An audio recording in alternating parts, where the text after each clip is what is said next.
que les voy a invitar a que vuelvan a abrir sus Biblias en Jueces capítulo 3. La predicación de esta mañana está titulada Un Salvador Inesperado. Entonces leemos una porción larga de nuestro libro de Jueces. Nada más quiero hacer un pequeño repaso de lo que hemos hablado acerca de nuestro libro. Jueces, hermanos, aunque es un libro que habla de mucho de guerras, es una narrativa larga y bélica. Hemos dicho que el libro de Jueces no es una limpieza étnica, es un libro que trata sobre la trama espiritual de Dios y su pueblo. El pueblo de Dios es la esposa de Dios, ¿no? Hemos dicho que esta relación es una relación espiritual, que Dios le prometió al pueblo de Israel darle lo que un esposo le debe dar a su esposa: proveerle, cuidarla, sustentarla, protegerla, todo lo que es necesario, todo lo que nosotros comprendemos en la relación matrimonial es un pequeño adelanto de lo que es la relación de Dios con cada hijo suyo, con cada persona que ha decidido arrepentirse de sus pecados y entregar su vida a Él. Esa es la trama de nuestro libro de Jueces. Así que les voy a invitar a que puedan leer ahí con sus ojos, seguirme con su mirada. Versículo 12.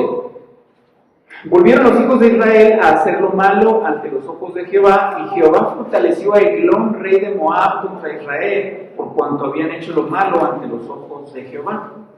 Este juntó consigo a los hijos de Amón y de Amalec, y vino e hirió a Israel y tomó la ciudad de las palmeras, y sirvieron los hijos de Israel a Eglón, rey de los moabitas, 18 años. ¿Qué les parece si me acompañan en una palabra de oración, pidiéndole al Señor que nos hable esta mañana a través de su palabra? Vamos a orar. Dios, gracias por concedernos reunirnos esta mañana, gracias por el privilegio de poder cantarte y escuchar tu palabra, Señor, en paz, en un lugar sin temor a que podamos ser agredidos o lastimados en ningún sentido, sino que podamos estar sentados con toda comodidad. Es un privilegio, Señor, reunirnos sabiendo que tú has prometido tu presencia y que tenemos, Señor, mucha bendición de poder celebrarte y de poder disfrutar que somos tu iglesia y estar con otros hermanos en Cristo, gozándonos en tu nombre. Te rogamos que aquellos hermanos que por una razón de fuerza mayor no pudieron estar, Señor, consuele sus corazones y les des el gozo también que pueden ellos tener viniendo a tu santo templo, y aquellos, Señor, que han decidido no venir porque pusieron primero los afanes de este mundo, les concedas también arrepentirse, Señor, y les concedas también reordenar sus prioridades y entender que no hay bien más grande que estar en tu presencia. En el nombre de Cristo Jesús oramos. Amén. Entonces nuestra predicación esta mañana está titulada Un Salvador Inesperado. Y el juez que tiene que ver con el pasaje de esta predicación, de esta ya a punto de terminar mañana, es un hombre llamado Ahod. Ahora fíjate bien cómo comienza el versículo 12. Dice ahí que los hijos de Israel volvieron a hacer lo malo ante los ojos de Jehová. ¿Qué significa que volvieron a hacer lo malo? ¿Cuál ha sido el pecado característico de Israel? El adulterio espiritual. Dios les dijo: limpia a los enemigos porque van a ser azotes en tus costados. Límpialos, destrúyelos por completo. ¿Y qué hicieron ellos? Obedecieron a medias. Y por causa de su desobediencia, Dios dejó a los enemigos ahí. Pero aquí no termina la cosa. Ellos se comenzaron a mezclar con las hijas y con los hijos de estos enemigos y empezaron a adorar a sus dioses. Se entregaron a la idolatría. Ese es el mal que volvieron a hacer los hijos de Israel. ¿Y por qué volvieron a la idolatría, hermanos? ¿Por qué si sufrieron tanto por mano de Cusán Risataim, el rey de Mesopotamia, ¿Por qué si estuvieron oprimidos 8 años, vuelven a caer? ¿Por qué? Y bueno, en parte es porque su juez, Otoniel, murió, pero pues esa es nada más una circunstancia externa. La razón esencial, el corazón del problema está justamente en el corazón del hombre. El hombre, ser humano, es una fábrica de ídolos en su corazón. Está en la constante necesidad de hacer lo malo.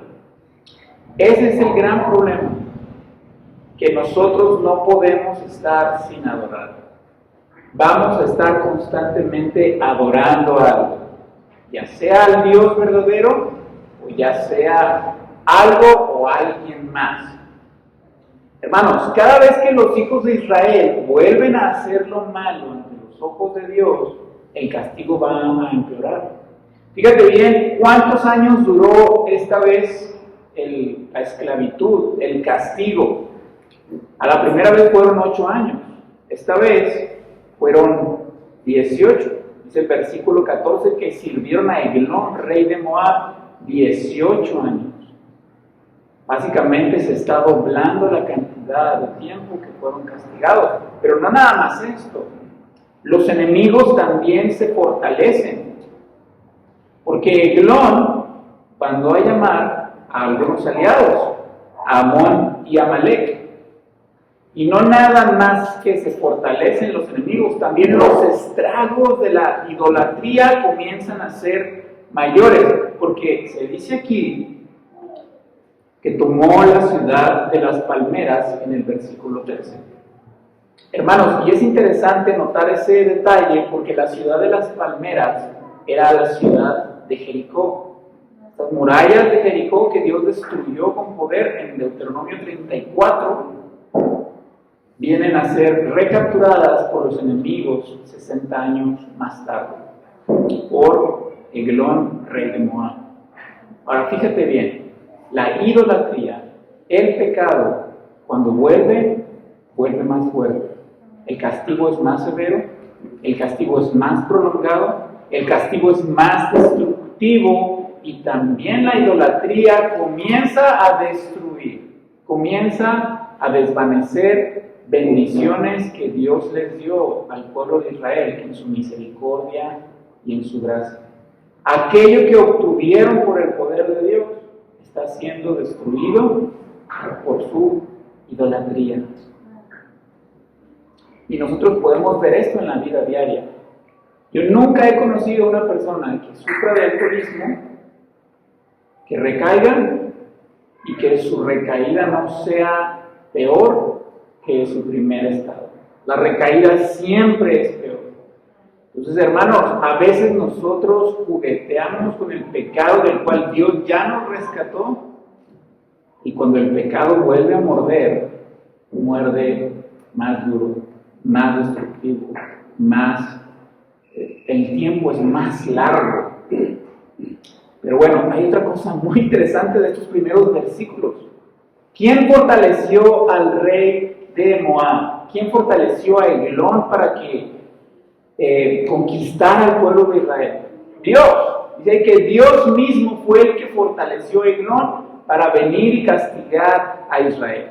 Y esto es sumamente importante para nuestra vida cristiana. En primer lugar, hermanos, porque la culpa la tiene Israel. Israel está sufriendo las consecuencias de sus malas decisiones.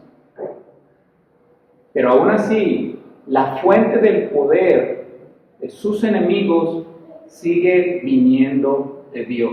Entonces, a pesar de que Dios nos castiga, nos disciplina por nuestras malas acciones, y nuestras malas acciones tienen consecuencias naturales, Dios está en el control de ellas. Hermanos, Dios siempre está en el control de la severidad del castigo que va a recibir Israel. Entonces, cuando tú estás en una situación difícil, aún por tu propia negligencia, aún por tu propio pecado, sabe que la última fuente de donde viene esa disciplina, esa prueba, esa consecuencia, aun cuando haya sido por tu pecado, viene de la mano de Dios y Él regula la severidad del castigo. Pero no nada más eso, hermanos. ¿Por qué el Señor fortalece a Eglón? Porque ama a Israel. Ama tanto a su pueblo, ama tanto a su esposa, este esposo perfecto, que le dice, no te puedo dejar así. No puedo dejarte con tu idolatría y que te salgas con la tuya. Tengo que disciplinarte para que vengas a mí, para que entiendas que fuera de mí no hay mayor bien. No habría, hermanos, peor castigo para Israel que Dios los deje prosperar lejos de él.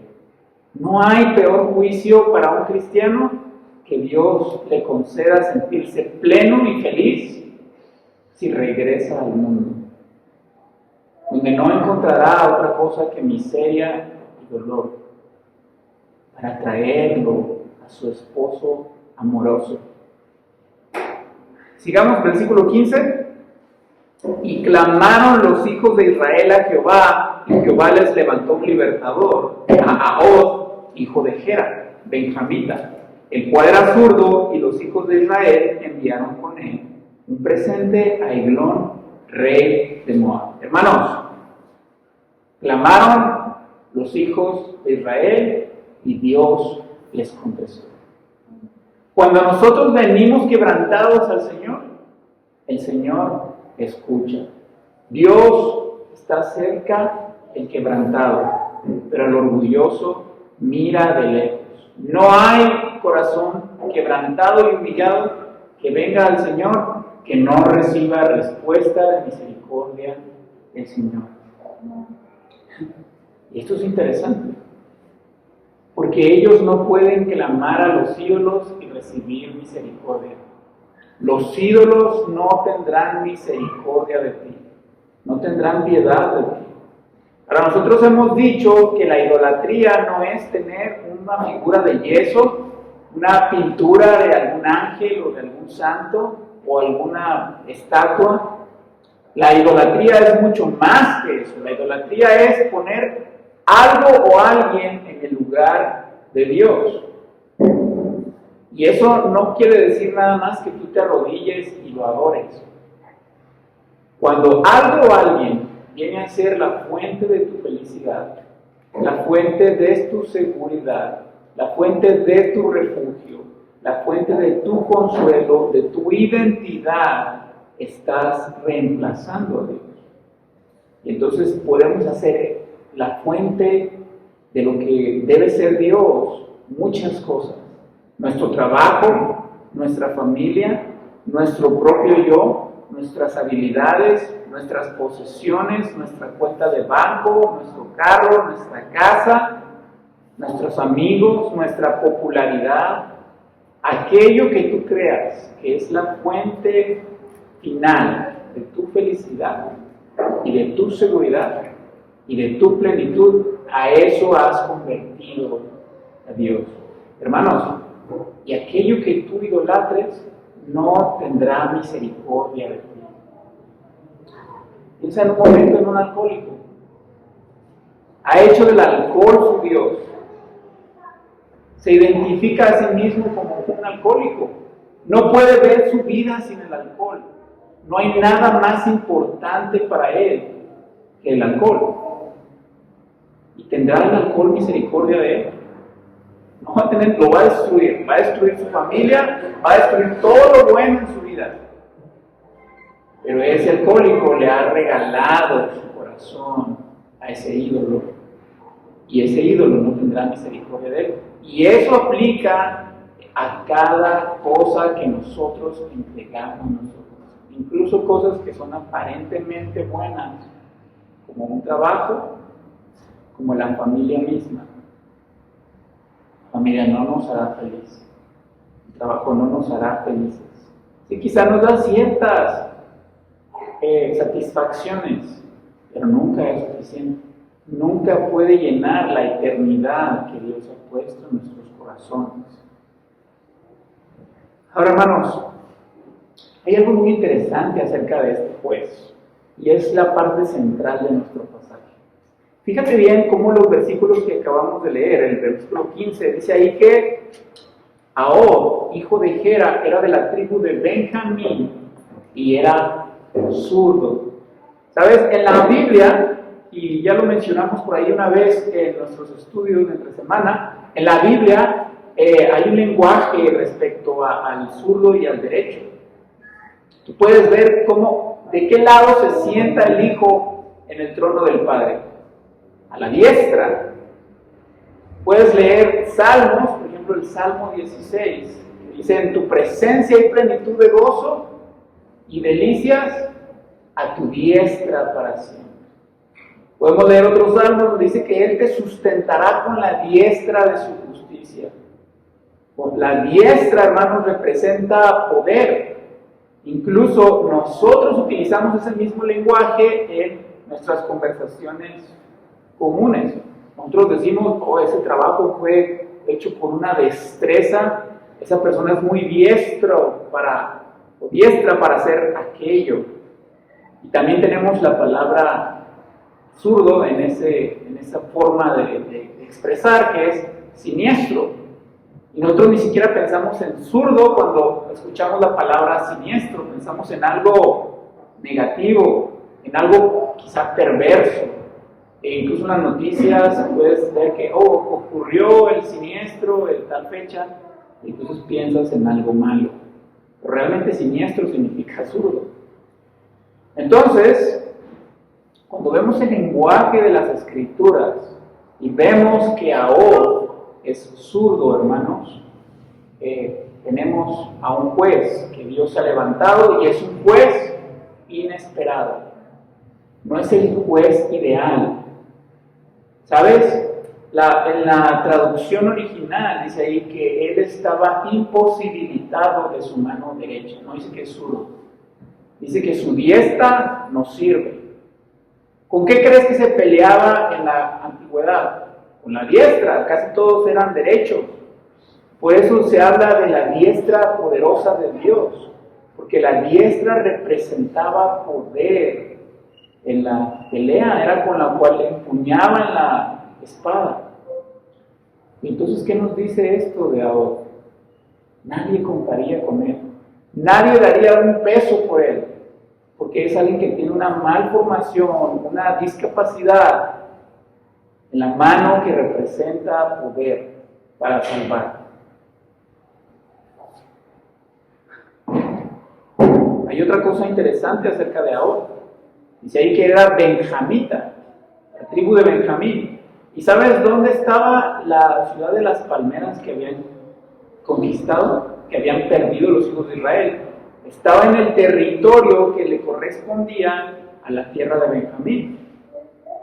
La tribu a la que él pertenecía era la tribu que había sido más castigada por Eglón, el rey de Moab.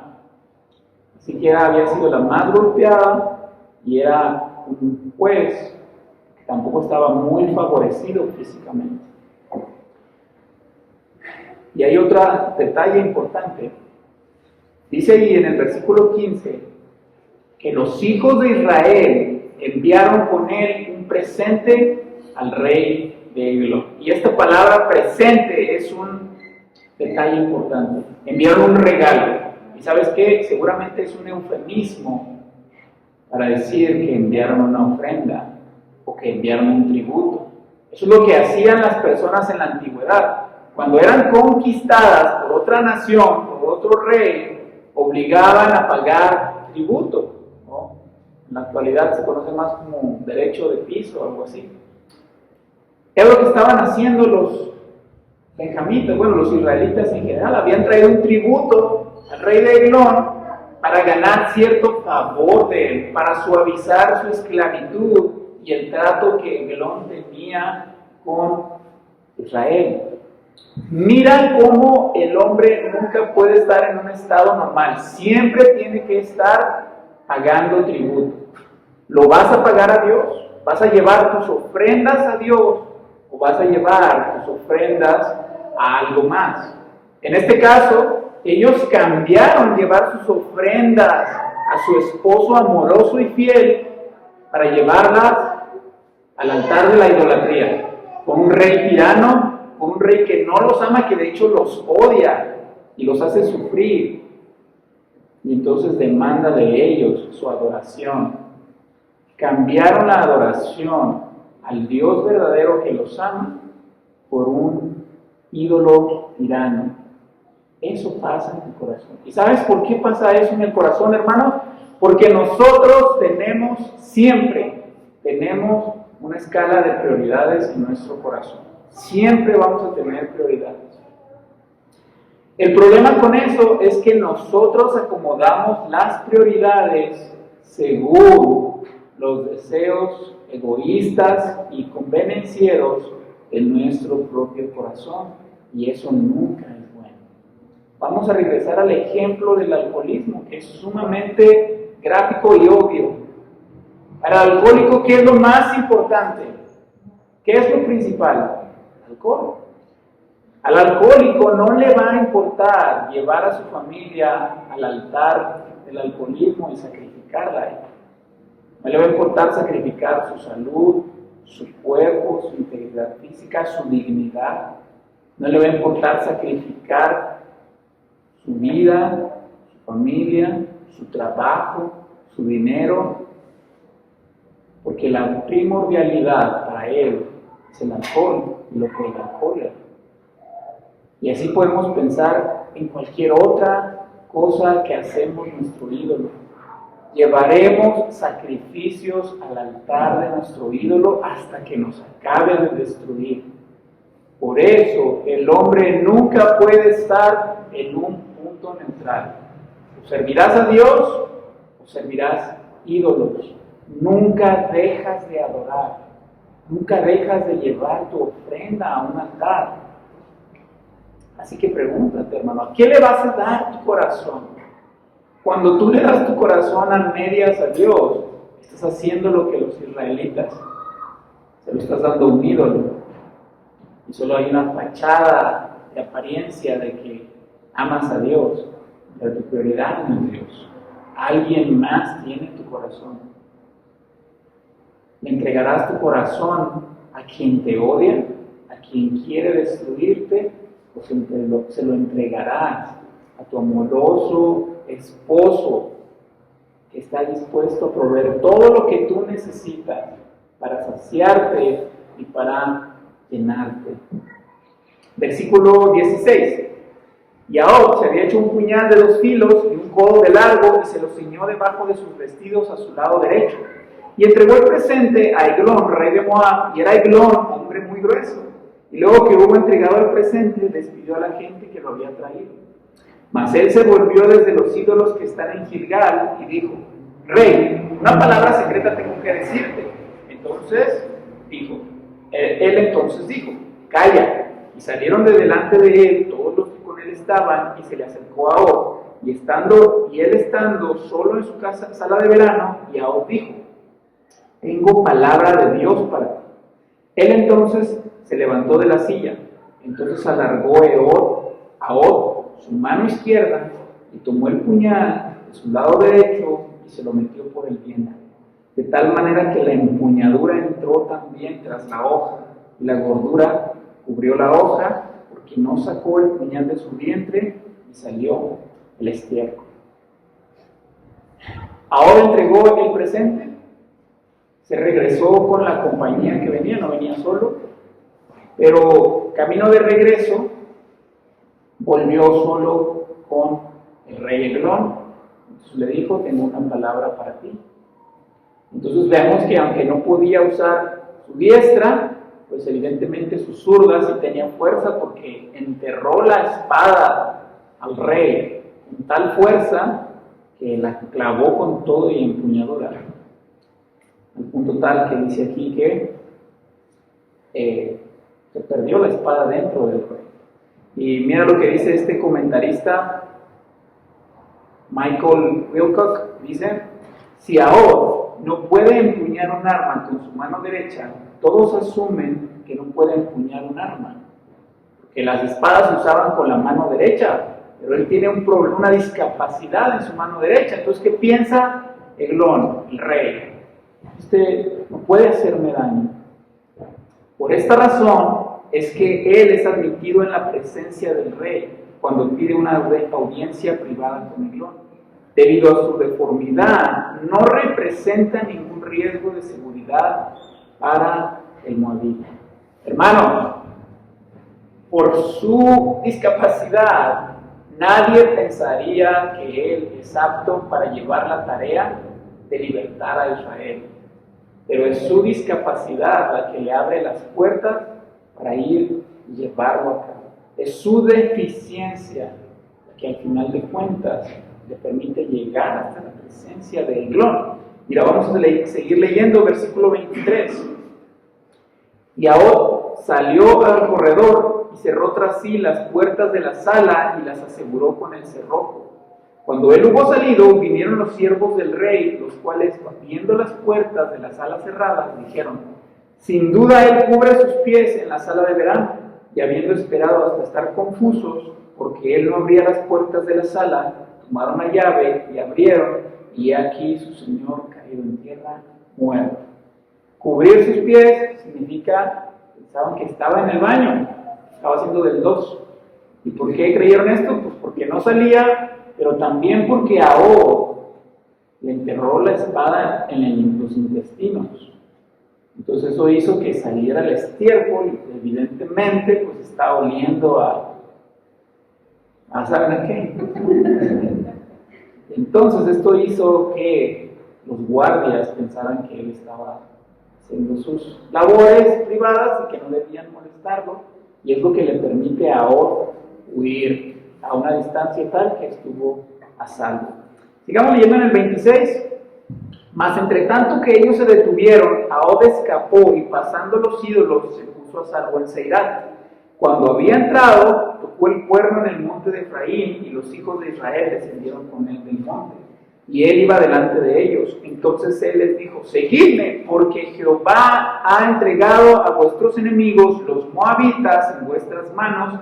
Y descendieron en pos de él y tomaron los lados del Jordán a Moab y no dejaron pasar a ninguno. Y en aquel tiempo mataron de los moabitas como 10,000 hombres, todos valientes y todos hombres de guerra.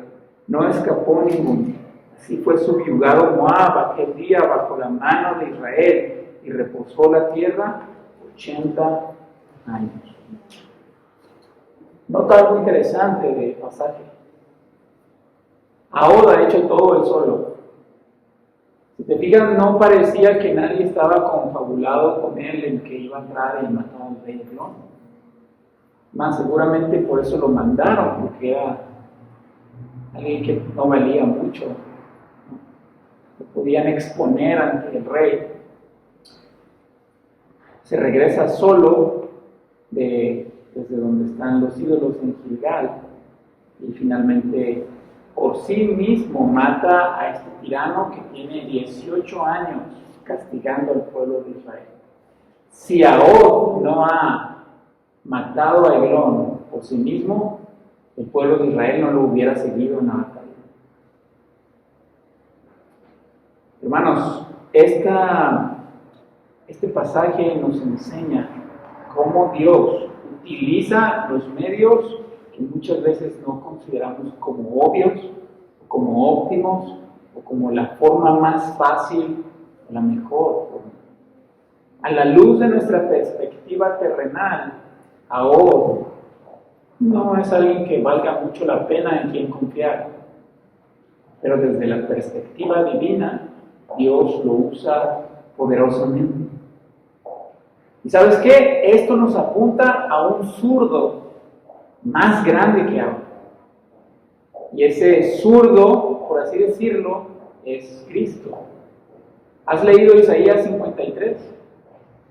Isaías 53 nos dice que no hay hermosura en su apariencia, que no hay buen parecer en él, que cuando él vino al mundo, estaba anticipando Isaías, lo iban a despreciar como se desprezaría a Ahod. No representaba él una figura militar ni una figura heroica a los ojos del mundo. No es como Otoniel, nuestro primer juez, que viene de una familia importante, que tiene un recorrido importante, que todos lo admiran, que es un buen militar. No, Jesús es, o más bien Ahod, es una anticipación de Jesús. ¿Recuerdas cuando estuvo delante de los reyes, de los principales, de los sacerdotes? Lo despreciaron, así como el rey Eglón desprecia a Ahod. No lo considera una amenaza, no lo considera algo importante. Así, hermanos, todos los jueces, desde Ahod, empiezan a apuntarnos a Cristo. La diferencia es que Ahod mintió para lograr su propósito. Después vamos a ver, por ejemplo, a Barak, pero Barak tiene miedo y pide ayuda. Jesús no necesitó ayuda. Vamos a ver a Gedeón, que es egoísta, es ambicioso, pero Cristo es lo contrario. Vemos, por ejemplo, a Jefté haciendo promesas que no debe hacer. Jesús es sabio y prudente en lo que dice. Y vemos, por ejemplo, a Sansón, que es arrogante, que es orgulloso, que es inmoral sexualmente. Y vemos en Cristo un juez puro. Jesús, hermanos, es un libertador, por decirlo de una manera, poco común, inesperado, insólito, pero es un libertador que logró la liberación de su pueblo como Ahod por sí mismo, sin ayuda. Y desde Ahod ya se nos está anunciando que el Salvador que Dios va a enviar no es un Salvador como en las películas de Hollywood. En las películas de Hollywood el Salvador es el protagonista, es el más guapo, el más rico, el más fuerte, el que sabe pelear mejor, el que todos envidian, el que todos quieren ser. Pero Jesús no vino bajo esa perspectiva. Nació como un extraño, en un pesebre, pobre, tuvo que huir de niño, de bebé a Egipto. Pero ese era el Salvador, un Salvador inesperado. Nosotros no debemos cometer el error que cometió Eglón, que Eglón no lo estimó importante a Ahod. Muchas veces podemos cometer ese error. Como Jesús no se conforma a nuestras ideas mundanas de sabiduría, de riqueza, de poder, podemos llegar a no estimarlo, como lo hizo Eglón con Ahod. Pero ¿saben qué, hermanos? Todavía más importante también es el hecho de que Ahod también nos recuerda quiénes somos nosotros. ¿Has leído lo que dice Pablo en 1 Corintios, capítulo 1, versículos 26 y 27?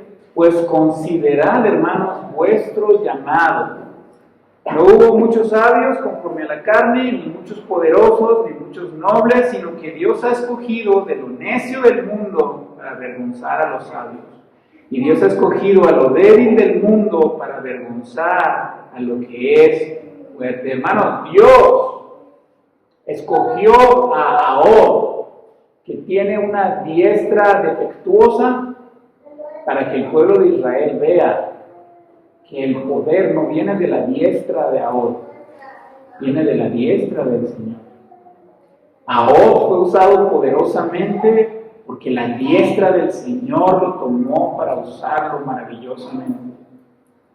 Eso es lo que nos está enseñando este pasaje. No depende de nosotros, no tenemos que ser nosotros un hombre o una mujer perfectos. No tenemos que ser diestros en todos los sentidos, no tenemos que ser los más inteligentes, los más sabios, los más fuertes. Hermanos, ese es nuestro Dios. Es un Dios de gracia y no un Dios de obras. Es un Dios que utiliza a lo vil y menospreciado de este mundo para hacer maravillas por medio de nosotros. ¿Sabes qué? Nosotros constantemente estamos basando nuestra felicidad en nuestro desempeño cristiano. Cuando soy un buen cristiano, cuando las cosas me salen bien, entonces estoy feliz. Pero cuando no hago como debería, cuando mi desempeño cristiano se ve defectuoso y pobre, entonces mi vida espiritual decae. Bueno, mi gozo espiritual decae. A veces, incluso a mí me pasa eso. El día que siento que predico bien, estoy muy contento. Y el día que siento que la predicación no estuvo tan interesante, tan sustancial, entonces me desanimo. Pero ¿qué nos está enseñando la historia de ahora? Hermanos, que Dios no nos escoge porque somos los mejores. Escoge lo peorcito, de hecho, para que su poder se manifieste. Es importante que meditemos en esto y pensemos que nuestro gozo no debe de venir de nuestro desempeño, ni como cristianos, ni tampoco como papá, como mamá, como hijo, como hija, como trabajador, en mi negocio. Mi gozo, mi paz, mi satisfacción debe de venir de aquel que sí tiene una diestra poderosa. Él es el que es poderoso. Yo solo soy usado conforme a la potencia de ese poder. Ahí está nuestro gozo. Y para, hermanos, contrastar esto, nosotros vemos la idolatría, que es todo lo contrario. Cuando nosotros entramos en una relación idólatra con algo, la ecuación es muy sencilla.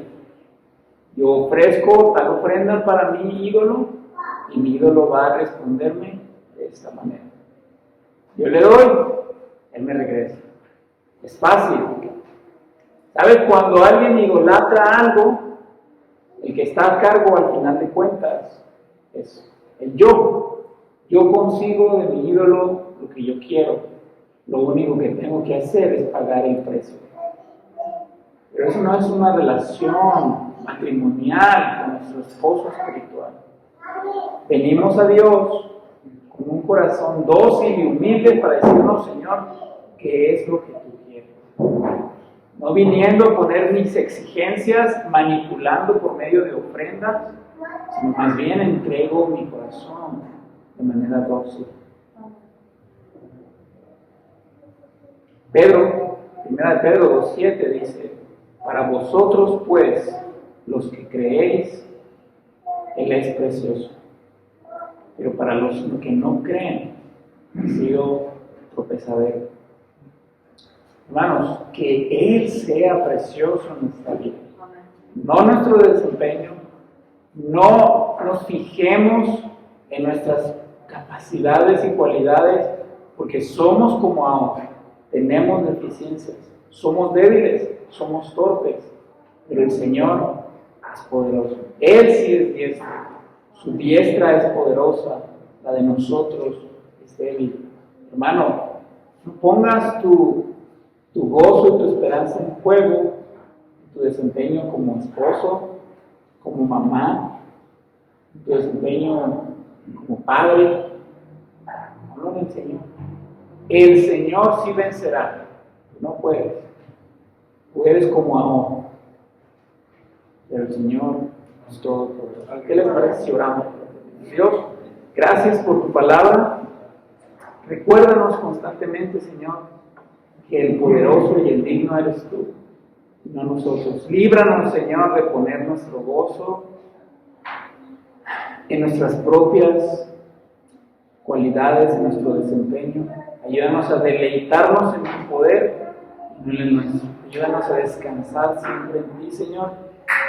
Y que aquello que necesitemos ser librados, Dios, de una situación difícil, de un pecado, de dificultades, de aprietos, confiemos siempre, Señor, que tu diestra es poderosa y que la nuestra debe descansar en la tuya y no en la de nosotros.